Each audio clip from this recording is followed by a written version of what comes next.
Our top story at this hour, tensions are mounting again between Israel and Palestine, and the exchange of air raids and rocket attacks has entered its second day. An Israeli aircraft struck in Gaza and Palestinians fired rockets at Israel. After an Israeli operation against the Islamic Jihad Militant group ended more than a year of relative calm along the border.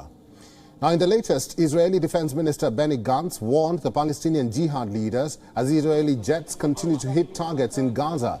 At least 15 people have died in the latest confrontation in the Gaza enclave. אנחנו נמצאים ביום השני למבצע עלות השחר, שמטרתו לעצור את איומי ארגון הטרור הג'יהאד האסלאמי ולהחזיר את השקט והיציבות לעוטף עזה. סיכלנו ונמשיך לסכל טרוריסטים רבים שמתכננים לשגר רקטות ופצמ"רים לישראל. פגענו בעשרות מתקנים צבאיים שמשמשים את הג'יהאד האסלאמי לייצור ולשיפור.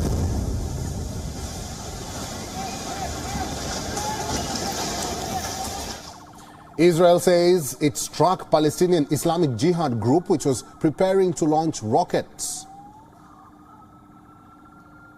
And according to witnesses, additional bombings targeted 3 houses, flattening at least one as the sounds of more explosions rocked Gaza City.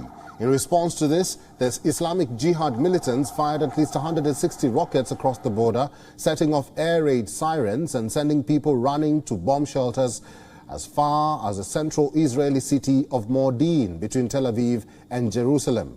Now, according to the Israeli authorities, most of the missiles were intercepted and there were no reports of serious casualties. Israel's military warned that deadly airstrikes against the militants in Gaza could last a week.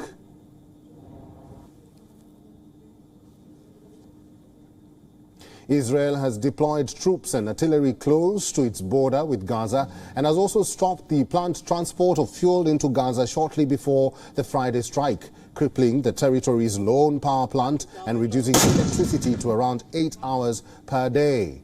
In West Bank, the Israeli military apprehended Islamic Jihad activists in several locations. Now, according to the army, around 20 suspects were arrested. The Israeli army said in a statement that troops' activity against the Islamic Jihad terrorist organization are continuing. And now, in a sign that the conflict could expand, the head of Iran's Revolutionary Guards said, and I quote, that the Palestinians are not alone in their fight against Israel and will work to uphold the rights of the Palestinian people, end of quote. But the Hamas appears to stay on the sidelines of the conflict for now. Israel and Hamas have fought for 4 years and several smaller battles over the last 15 years. Every conflict between Israel and Gaza leaves one thing in common, and that is the sight of people burying their loved ones and living in complete despair, looking for a permanent solution to this decades-long conflict. Russia has called for maximum restraint in the Gaza Strip. Britain, too, is urging for a swift end to the violence, while saying that the United Kingdom stands by Israel and its right to defend itself.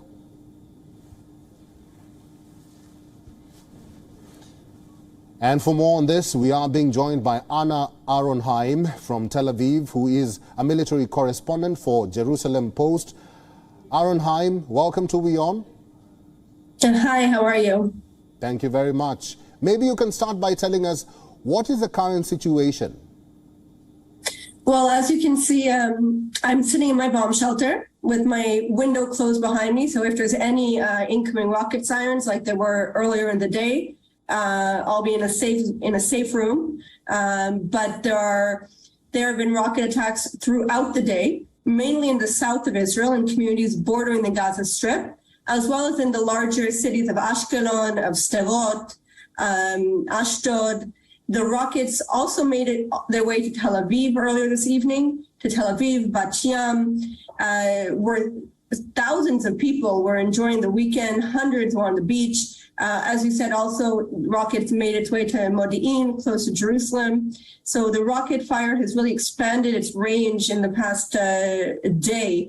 Meanwhile, in the Gaza Strip, Israel is continuing to launch attacks. They say that they have the initiative, that they are targeting only Palestinian Islamic Jihad and not Hamas. They want to have a similar situation to what we saw in 2019, where the terror group that rules the Gaza Strip does not take part, and therefore hope to really reduce the amount of days and damage, really, during the operation.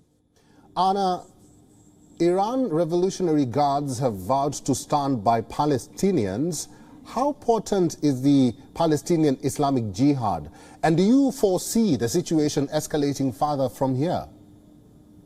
Well, Palestinian Islamic Jihad is funded and equipped and totally supported by Tehran.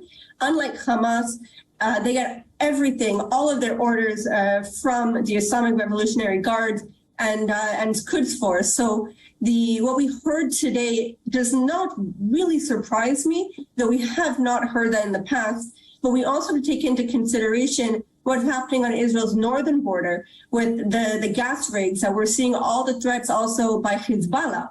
And Hezbollah, just like Islamic Jihad, is an Iranian proxy, which answers only to Tehran. And you really have to bring all the three together to understand if there would be a larger escalation, if we might see Hezbollah come in, because we won't see Iran, I don't think, strike Israel directly during this war. But Islamic Jihad and Hezbollah are both Iranian proxies, and at the end of the day, the buck stops there, even though it is Gaza that's paying the price. Anna, who is Bassam al-Saadi? What led to his detention by Israeli forces? Why has his detention angered Palestine, thus leading to a revival of tensions? Well, what the IDF says is that the arrest of Bassam Saadi, who is the Islamic Jihad's leader in the West Bank, is not what set off this round of violence, that they had concrete warnings of threats of anti-tank missile attacks targeting Israeli vehicles, both civilian and military, before his arrest, a week before his arrest. So his arrest was only the tip of the iceberg, let's put it that way. And when he was seen dragged by the military and bitten by a military dog, that didn't help the situation. But it allowed the IDF to say, okay, we're going to close the roads around the Gaza Strip. We're going to put the restrictions in place. And at the end of the day, go on this operation and target the head of Islamic Jihad in the northern part of Gaza, Kaiser al-Jabari. But again, his arrest is not the reason that we're seeing this violence. It's only a small part of it. Okay. Finally, Anna, the Israeli army says that its military offensive in the Gaza Strip may extend over a week. What would be the possible repercussion of these actions by the forces?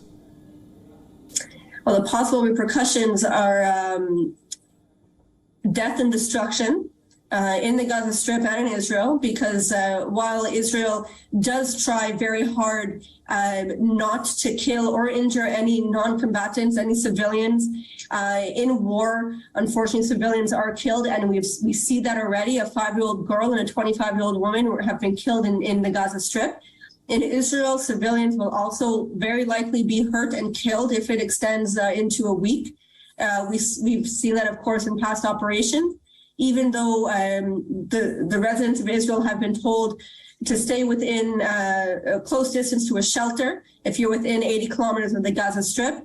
Many times people don't listen to those warnings, and they go on their balconies or go outside and take videos of interceptions and put it on social media. So what we're likely going to see is more tears and not any solution. We have not had any solution or any winner to any of these rounds of violence. So unfortunately, that's likely what we're going to see again. All right, we'll have to end this discussion here. I've been talking to Anna Aronheim. She is a military correspondent for Jerusalem Post. Anna, thank you very much for making time and for talking to WION today. Thank you. Have a good evening. WION is now available in your country. Download the app now and get all the news on the move.